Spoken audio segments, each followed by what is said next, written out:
સવાલો પહેલા આપને પૂછવા છે. આમાંથી કોના ઘરે ગાય છે એ આંગળી ઊંચી કરે. હોય તો ન હોય કાંઈ વાંધો. 1 2 3 3 બહેનો 4. હવે તમને ગાયનું દૂધ 2 ટાઈમ સાવ સસ્તા ભાવે મળે અને તમારી માલિકીની ગાય હોય તો તમને ગમે? જવાબ આનાનું દેતા રહેજો. એના માટે અમે એક આયોજન કરી રહ્યા છીએ. પૂજ્ય સ્વામીના આગેવાનીમાં આપણે તારીખ 24/12/2024 થી 30/12/2024 શ્રીમદ ભાગવત કથાનો ગૌ માતા મહોત્સવનું આયોજન કરીએ છીએ. અને એમાં તમારે સૌએ સાથે રહી આ મહોત્સવને સફળ બનાવવાનું નહીં, પણ આ મહોત્સવને ખૂબ લાંબા સમય સુધી આપણે ચલાવવાનો છે. એનું આયોજન આજે કર્યું છે. અને બગસરા શહેરની આ બહેનોને અમે બોલાવી અને થોડીક વાતો તમારા ધ્યાને મૂકવી છે જે તમને સમજી શકાય. તમને એમ થાય પ્રફુલ્લ દાદાએ કીધું 1000-2000 રૂપિયાના ખર્ચમાં 5 લીટર ઘેરે દૂધ આવે અને 1-2 હજાર રૂપિયા મહિને ખર્ચ કરીએ તો આથી સહેલું દૂધ ક્યાં મળે? આપને જણાવી દઉં કે તમારે ત્યાં 1 લીટર દૂધ આખા દીમાં ઘરે આવતું હોય, કારણ કે તમારે ત્યાં ગાય તો નથી, ભેંસે નહીં હોય, ગાય નથી, એટલે તમારા ઘરે 1 લીટર દૂધ આવે છે તો મહિનાનું 30 લીટર દૂધ થાય છે. સામાન્ય રીતે અત્યારે 1 લીટરના 50 થી 70 રૂપિયાના ભાવ અલગ અલગ હોય છે.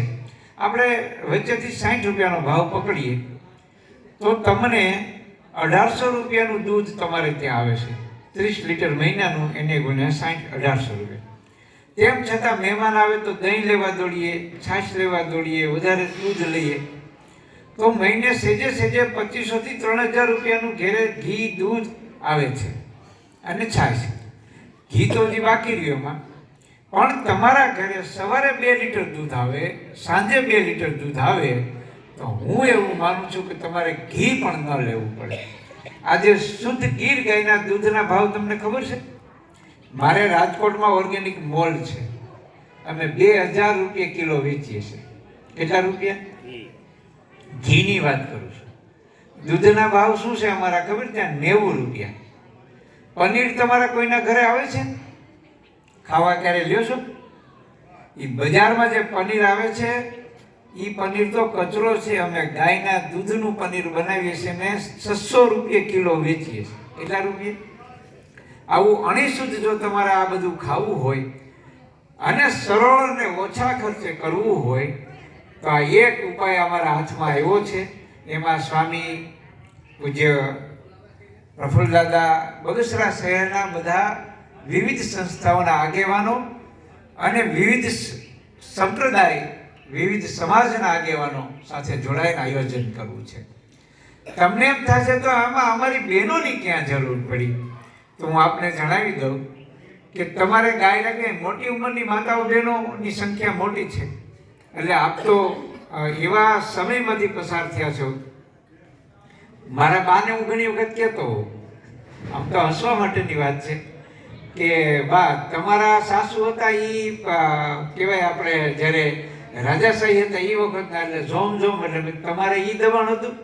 હવે તમારા દીકરાની વહુ આવી એ તમારું કાંઈ કહ્યું જ ન કરે, એટલે તમારે તો બે બાજુ મરો રહ્યો. પણ એ ઉંમરની અહીં મોટી માતાઓ બહેનો, મારા બાની ઉંમરની અહીં બેઠી છે માતાઓ બહેનોએ ખૂબ સહન કર્યું છે. 4 વાગે ઉઠવું, વાસીદા કરવા, છાશ કરવી, અમારા જેવા બાળ બચ્ચા હોય તેથી ઉઠ્યા હોય, રોતા હોય એને સાચવવા, આ બધું કરીને પાછું ખેતરે જવાનું, ત્યાં ખેતરે કામ કરવાનું, પાછું નીણ વાળવાનું, ખેતરનું કામ કરવાનું, ઘરે આવીને પાછું ભાત કરવું, પાછું ભાત લઈને જવું, સાંજે પછી ગાયો ભેંસો દોવી અને ખાઈ પીને બધું વાસણ ત્યારે તો આવી વરોણાની સગવડ નહોતી, લાઇટ નહોતી. એટલે માતાઓ બહેનોએ ખૂબ પરિશ્રમ કર્યો છે. અને એટલે આજે અમે ભાઈઓ બધા ધુબાકા બોલાવી છે. તમારું તપ છે, તમારો પરિશ્રમ છે, તમારો પરસેવો છે. એટલે અમારા પ્રફુલ્લ દાદાએ અહીંથી નહીં ગાંધીનગરથી શરૂઆત કરી છે સમગ્ર ગુજરાતની અંદર મહિલાઓને પ્રાકૃતિક ખેતીની ટ્રેનિંગ આપવાની. પણ આપણો વિષય અહીંયા કાવ હોસ્ટેલ છે કે તમારા માલિકીની એક આખી તમને થોડીક સમજણ સાથેની વાત કરું. તમારે એક ગાય લેવાની, એવી 100-200 ગાય એક ગૌશાળાની હોસ્ટેલ બનશે, ત્યાં બધી ગાયો રહે. એને સાચવવાવાળા 5-10 લોકો હશે. એને નિર્ણય પૂરો, પાણી, વાસીદું, છાણ વેસીદા, અને જેને દોતા નહીં આવડતું હોય એવું એક માણસ ત્યાં રાખશો કે એ તમારી ગાયને દોઈ દે સવાર સાંજ. તમારે શું કરવાનું છે? તમારે સવારે અને સાંજે ખાલી બવણી લઈને જવાનું છે ને દૂધની બવણી ભરીને ઘરે આવવાનું છે. આવો એક અમે પ્રયોગ આ ગુજરાતની ઉપર અહીંથી કરી રહ્યા છે. અહીંયા થયેલા સંકલ્પ લગભગ બધા સિદ્ધ થયા છે. બગસરાની ધરતી એવી છે કે અહીંથી કાંઈ પણ શરૂઆત થાય ને એ દુનિયાના છેડા સુધી ચાલી જાય છે. હું તમને એના દાખલા દઉં. આપણે ઝવેરચંદ મેઘાણી આપણી હાઈસ્કૂલ છે. એ ઝવેરચંદ મેઘાણી મૂળ તો રાણપુર સુરેન્દ્રનગર જિલ્લાના હતા, પણ એમણે બગસરાને કર્મભૂમિ બનાવી હતી. લોક સાહિત્યના એ ઊંડા લેખક હતા. વનવગડામાં જઈને, જંગલમાં જઈને ચારણ કન્યાની એમણે એક લોકગીત લખ્યું છે. આજે પણ અનેક ડાયરાઓમાં એ બોલાય છે. એનો અર્થ એ છે કે અહીંથી થયેલી શરૂઆત ત્યાં ચાલે. બીજું હું તમને દાખલો દઉં. આપણી ઓળખ શું છે બગસરાની ખબર? ખોટા દાગીનાની. આખા દેશમાં નહીં, અમેરિકાની અંદર બગસરાનું ગોલ્ડ પ્લેટિંગ અહીં મળશે, બગસરાના દાગીના મળશે એવા બોર્ડ જોયેલા છે. આપણા અહીંના જાદુગરની દુનિયાના કેલાલ એ જ પણ આપણી ધરતીના, કે જાદુગરની દુનિયામાં જો કોઈને યાદ કરવામાં આવે તો કેલાલને યાદ કરવામાં આવે. એમણે પણ જાદુગરની દુનિયામાં સમગ્ર વિશ્વની અંદર ડંકો વગાડી દીધો. અમે આજથી 7-8 વર્ષ પહેલા આ જ મંદિરની આ જ ધરતીમાં એક સંકલ્પ કર્યો હતો. પૂજ્ય સંતો અને પ્રફુલ્લ દાદાએ સમગ્ર ગુજરાતને ઝેર મુક્ત ખેતી તરફ, પ્રાકૃતિક ખેતી તરફ લઈ જાવ. એમણે ઘણી બધી વાતો કરી એટલે એમાં ઊંડાણમાં નહીં કરું. આજે અહીંથી થયેલી શરૂઆત સમગ્ર ગુજરાતની અંદર 2 લાખ ખેડૂતો પ્રાકૃતિક ખેતી કરતા, ગાય રાખતા થઈ ગયા. રાસાયણિક દવા ખાતરનો વપરાશ કરતો બંધ. એ સંકલ્પ સિદ્ધ થયો. અને હવે એક નવો સંકલ્પ આપણે આજે કરવાનો છે કે મારે ગાય રાખવી છે, ઘરે સાચવવી નથી, ઘરે એનું વાસીદું નથી કરવું, મારે નીણ નથી નાખવી, મારે પાવાની નથી, અને જો દોતા નહીં આવડતું હોય તો મારે દોવી પણ નથી. આવો સંકલ્પ કરવો છે. તેમ છતાંય ગાયો રાખવી છે. અને 2 લીટરથી લઈ અને 10 લીટર દૂધ તમારે સવારે આવે, તમારે ઘરે સાંજે આવે. 2 લીટર એટલા માટે બોલું છું, મધ્યમ ગાય હોય તો સાધારણ દૂધ હોય, થોડી સારી ગાય હોય તો 5 લીટર દૂધ હોય, અને બહુ ઉત્તમ ક્વોલિટીની શ્રેષ્ઠ ગાય હોય તો 8 થી 10 લીટર દૂધ હોય. તમે 1 લીટર દૂધ દરરોજ લેતા હો એટલે વર્ષનું 365 લીટર દૂધ થાય. તમારા ઘરે 2 લીટર સવારે દૂધ આવે, 2 લીટર સાંજે આવે, તો તમારા ઘરે 4 લીટર દૂધ થયું છે. 1 લીટર હતું એ 4 લીટર થઈ ગયું, 4 ગણું થઈ ગયું. તમને એમ થાય કે ગાય વસું કે ત્યારે શું કરવું? એનો પણ હું એક નાનકડો તમને આઈડિયા આપી દઉં. માની લો કે આ 2 બહેનો આગળ બેઠા છે, એ 2 બહેનોને ગાયો છે. તો જ્યારે આ બેન બેઠા છે એની ગાય જ્યારે મળતી હોય ત્યારે બની શકે કે આ બેનની ગાય વસુકી ગઈ એટલે એ દૂધ ન આપતી હોય. પણ આપણે પહેલાં એક વિનિમય પ્રથા હતા. વડીલો બેઠા છે ને ખબર, જ્યારે તમારી ગાય દૂધ કરતી તમારે 5 લીટર દૂધ હોય, તમારે 5ની જરૂર નથી, તો તમે 2 લીટર આ બેનને ઉછીનું આપો. જ્યારે તમારી ગાય વસુકી જાય ને એમની ગાય મળતી હોય ત્યારે એ દરરોજ તમને 2 લીટર દૂધ આપે. આપણે પૈસા ખર્ચવા નથી, ખર્ચ ઓછો કરવો છે. તેમ છતાં ઉત્તમ ક્વોલિટીનું શ્રેષ્ઠ દૂધ, ઘી, છાશ, માખણ, દહીં, અને મજા આવે તો ઘરે પનીરે બને, ક્યારેક રબડીએ બનાવી. મહેમાન આવ્યા હોય એ દહીંનો લચકો ટીંગાડી દે તો શ્રીખંડ બને. અહીંયા હળિયાદમાં એક બેન છે, ગીર ગાયના દૂધના પેંડા અને શ્રીખંડ બનાવે છે. એ બેન પેઢી પૂગતી નથી. તો આવું બધું આપણા આ દૂધનું જે છે બજારમાં મળે છે, તો એ ડેરીવાળાને ક્યાં ગાયો છે કે ભેંસો છે? એ કોની ત્યાંથી લઈ જાય છે? જેની ગાય છે, જેની ભેંસ છે એનું દૂધ લઈ જાય છે. પછી પનીર, રબડી, શ્રીખંડ, માવાના પેંડા, આ વિવિધ વસ્તુ બનાવે છે. એ જ વસ્તુ અણી શુદ્ધ આપણે ત્યાં બને, આપણો પરિવાર ખાય, આપણી ભાવિ પેઢી એટલે કે આપણા બાળકો જે છે. પ્રફુલ્લ દાદા એક વાત કરી અને હું જરાક રિપીટ કરું અને થોડીક વિસ્તારથી કરું છું.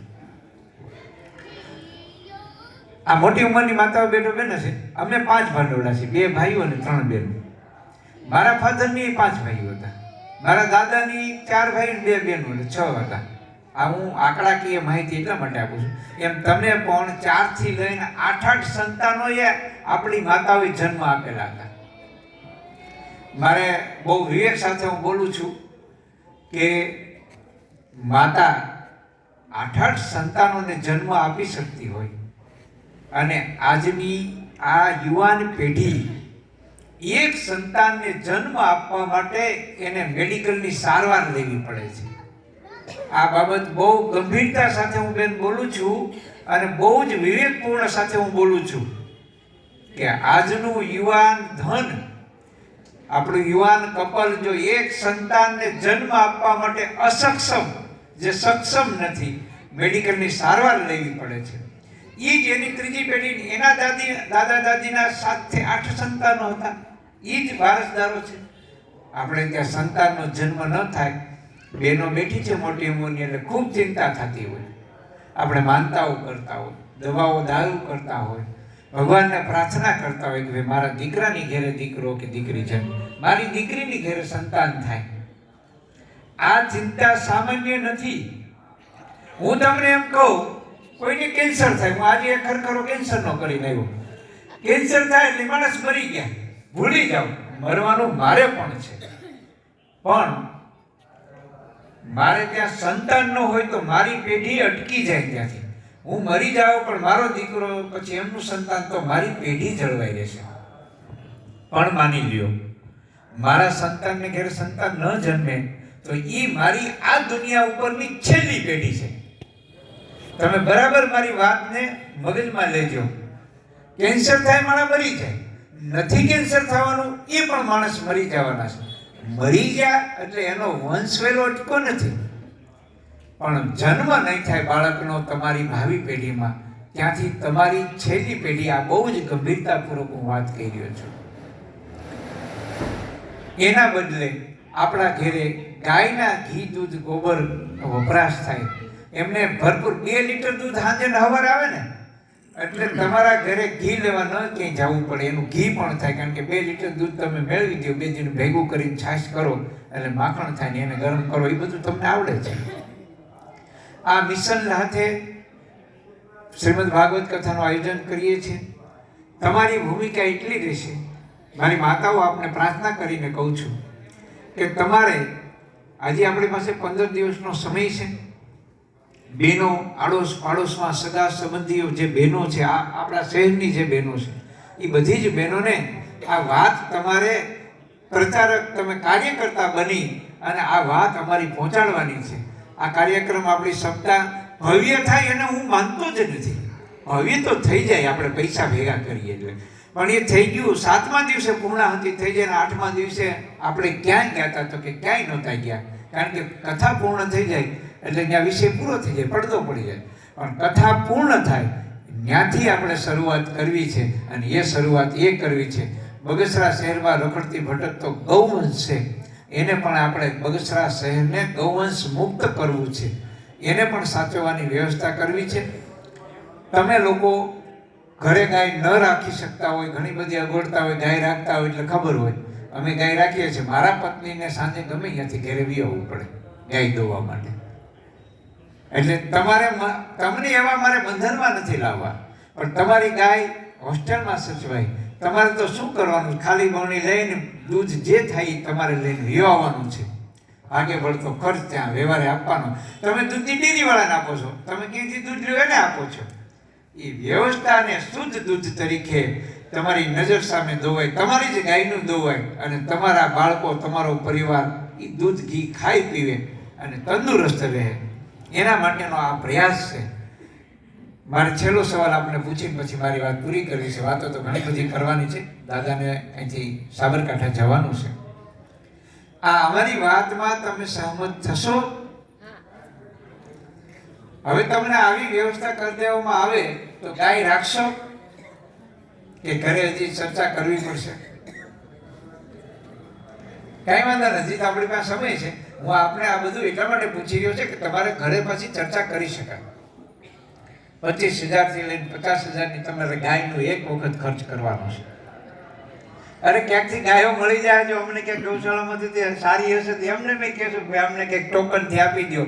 ઓળકી હોય વાછડી હોય તમે પાલીને પૂછીને કરો ને પછી વર્ષની કેળે પાછા એને ઘી દૂધ ખાતા થઈ જાય, એવું પણ કરી શકાય. પણ આ જે એક નવી શરૂઆત કરીએ છીએ આવો વ્યસન, એને આપણે સૌ પરિવાર બગસરા શહેરના જોડાઈ અને સાથે મળી, આ કોઈ સ્વામીનો કાર્યક્રમ નથી, પ્રફુલ્લ દાદાનો નથી, વ્યાસ સાહેબનો નથી, મારો નથી, પણ આપણા સૌનો સહિયારો ગૌ માતા મહોત્સવ છે. એમાં આપણે વિવિધ વક્તાઓ પણ અમે લાવશું, ગાયનું મહત્વ સમજાવે, ગાય આરોગ્યદાયી છે કે એના ઘી દૂધથી શું આપણા શરીરને ફાયદો થાય, રોગમુક્ત કેવી રીતે શક્ય, આવી અનેક વાતોના અમે 7 દિવસના જુદા જુદા વક્તાઓ પણ નક્કી કરી લીધા છે. બસ તમારે 2 કામ કરવાના છે. આજે જે કંઈ અહીં વાત થઈ છે તમને યોગ્ય લાગે તો આ શહેરના નાગરિકો સુધી, શહેરની માતાઓ બહેનો સુધી એ વાત પહોંચે અને તમે પણ આ કાઉ હોસ્ટેલમાં તમારી એક ગાય હોય એ વાત સાથે આપ સૌને જય સ્વામિનારાયણ.